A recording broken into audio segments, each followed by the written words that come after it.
May tanong ako sa'yo, bakit pag sila ang kumilos, naapektuhan ka agad? Pero pag ikaw ang gumawa ng move, parang wala lang sa kanila.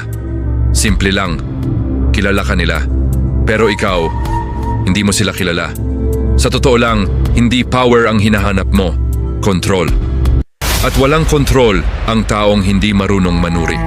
Hindi mo alam kung ano ang pinakamahalaga sa kanila, ano yung takot nilang lumabas, o ano yung pinipilit nilang itago sa likod ng lakas-lakasan nila.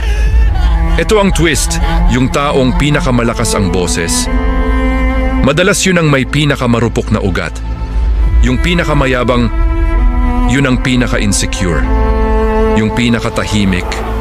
Minsan, yun ang may pinakamabigat na dinadala.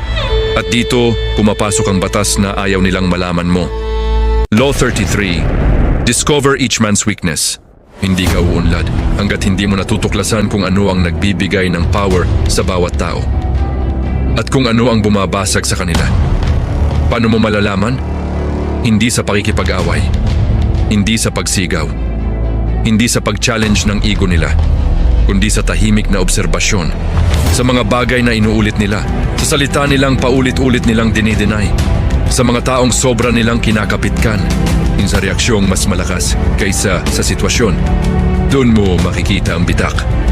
Doon mo mahahanap ang hawakan. Doon mo makukuha ang advantage. Sa mundong nilalaro natin, hindi ang pinakamabait ang nananalo. Hindi rin ang pinakamalakas. Ang nananalo ay ang nakakaalam kung saan mahina ang lahat. At kapag ikaw ang may alam niyan, hindi ka na nila pwedeng galawin. At kung gugustuhin mo man, ikaw na ang gagalaw sa kanila.